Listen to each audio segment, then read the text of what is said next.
Welcome, everybody, to the story.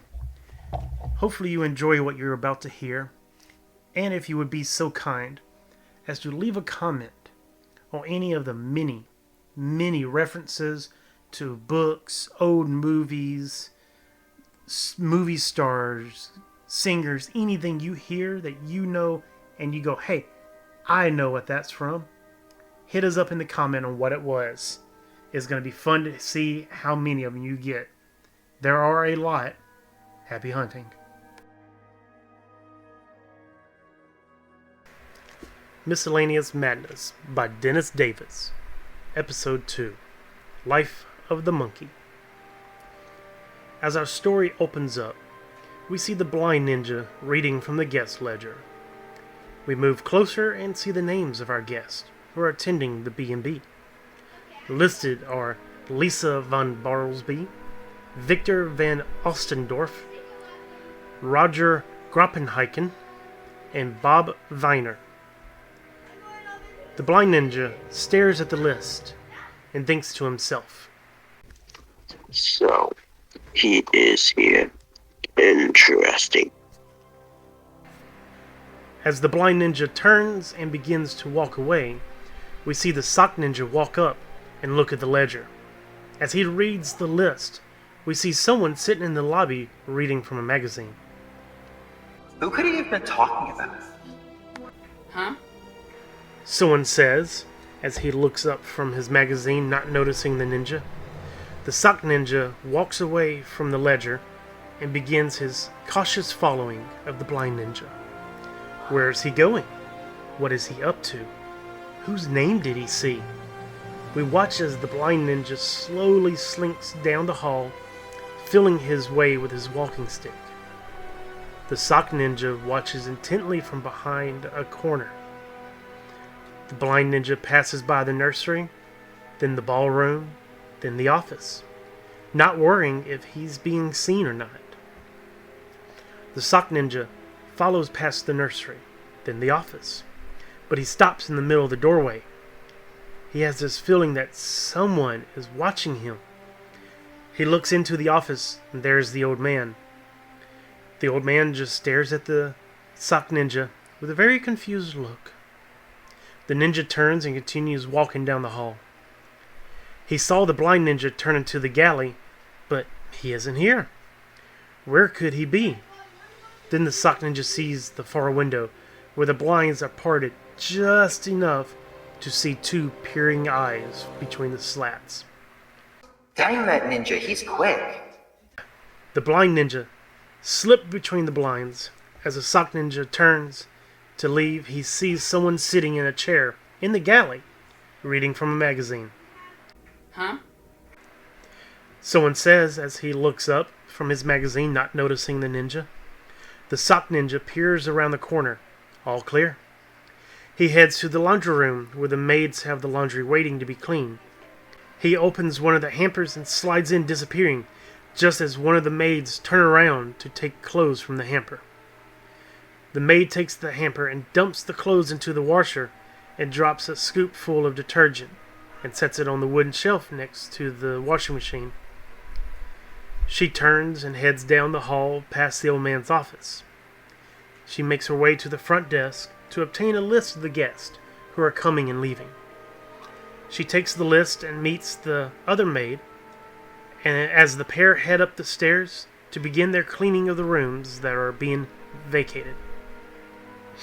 As we watch them head up the stairs, carrying their cleaning supplies, we see the old man passing by the lobby, heading toward the front door. He opens the door and we follow him. He goes to the garden, looks at the flowers, pulls a few dead blooms off that the gardener had missed. He continues strolling around without a care in the world. The man goes to one of the benches and sits for a few moments. He watches the old gardener drag his hose by, heading to the front of the manor to water the hollies. The old man decides after a while he's been sitting long enough and stands up to head toward the chicken coop and the gardener's shed. He gets to the coop and the shed and passes between them. He takes his time, slowly walking down this gloomy path taking in the scenery around him. He looks curiously at the briars and vines that strafe the path but never cross into it. His destination isn't visible from the path yet. He continues down the path and turns into the desolate cemetery. He walks respectfully to the center of the long forgotten graves and sits on one of the many tombstones. Okay, boys. I checked into what you said, but I still don't believe this is Grant's tomb. As we watch the old man talk, we see one of the heads on the statues turn and look at the old man. I'm telling you, I watched the man fight here in the war. Ain't get shot here. It's bad luck, for someone that died and get buried in the same graveyard. I still don't believe that famous General Ulysses Grant was buried here. What? No, not him. Richard Grant. Who's that? I don't know. Some idiot that didn't take cover. He ran right into the field and got shot. Duh. But you said the famous Grant guy died here. To us, he is famous. You should have asked for his name instead of assuming. Okay, I'll give you that one. So what was he famous for? He had a very useful saying. He said, "Make wife happy. Buy a refurbished washing board." And now I'm sorry for asking. But how did he sell... you know what? Never mind. I don't want to know. As the old man stands and stretches, he turns and begins out of the cemetery, but not before a hand bursts out of the grave, at his feet, grabbing the old man by his ankle. The old man looks down, startled by the firm grasp of the dead hand. Oh, shucks. I almost forgot. He reaches into his shirt pocket and grabs a Twinkie and puts it into the dead hand.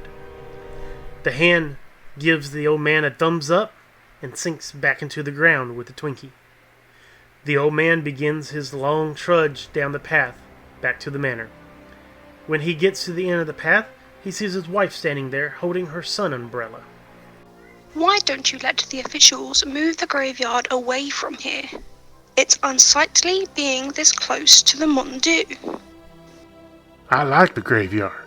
Besides, it would be disrespectful to disturb the dead's peace. As the couple head back to the manor, we see someone sitting in the garden reading a magazine. As the old man passes the guest, he greets him. Hope you enjoy your stay with us. As the couple passes someone, he flips the page of the magazine and speaks. Huh? We follow the couple into the front doors of the manor. They head to the office, and we watch the desk clerk as he continues his daily routine. He straightens the papers and files away the forms. He picks up the stack of magazines he had rounded up from the lobby and walks away with them. We follow him as he heads to the dining room. He walks over to the rack that holds most of the magazines and deposits them into the holders. He pats Sassy on the head. We stay and watch as Sassy gets up and waddles down the hall toward the nursery. Sassy looks in, but doesn't see anyone. As the dog begins waddling down the hall again, he turns the corner and enters the conservatory. Sassy walks over to the glass wall and lies beside the warm glass. He rests his head on his paws and sleeps. As we spend time watching the dog sleep, we witness a bizarre sight.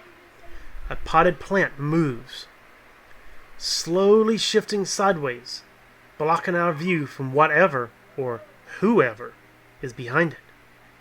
It moves closer and closer, making no noise. As it gets very near the dog, Sassy bounds up and jumps behind the pot. But nothing is there. Suddenly, Duke jumps down from the ledge above the dog. Ho there, vile villain. Doest thou intent on expiring my life? Good dost I get thee. Know'st not where I perched and sprang upon thee.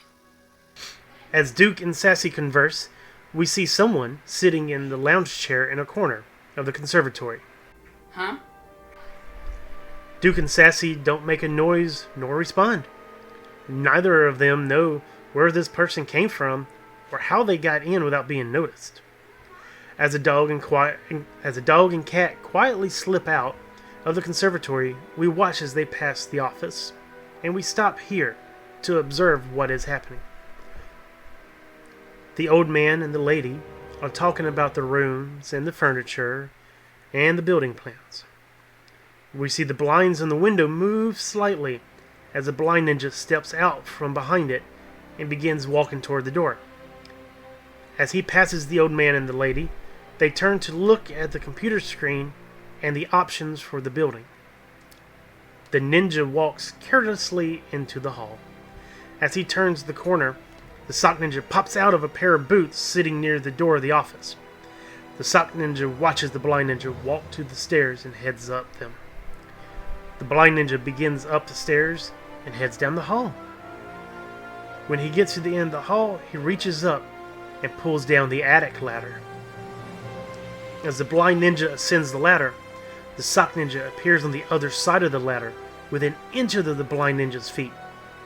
He stares up intently at the blind ninja, waiting to follow him up the ladder. The blind ninja reaches the top of the ladder and continues into the attic. The sock ninja bounds up the ladder. There's no blind ninja anywhere. Where could he have gone? There was no blinds on the windows. Huh? The sock ninja is surprised that someone is here, and he didn't see them first. He jumps into a pile of bags, hoping that one of them has some socks somewhere. He digs around and finally finds an old pair of stockings. Well, any port in the storm, I guess. As the sock ninja disappears, we see the blind ninja stand up from behind someone and begin down the ladder. He gets to the bottom, where he is seen and observed without knowing. He goes to one of the rooms, slips behind the blinds, and disappears. As we turn around, we see the sock monkey peering around the doorframe. Seeing that no one is around, it runs down the hall. It gets to the stairs and slides to a stop. It peeks around and decides it's safe to proceed. It climbs onto the handrail and slides down. Landing nimbly on its feet, it scampers off down the hall, past the office with the couple inside. It comes to the laundry room and instantly skids to a stop. Something caught its eye. It looks in, observing its surroundings. It sees it. The box of laundry detergent is open. Mischief ensues. Haha. It climbs up onto a box and jumps to the washing machine.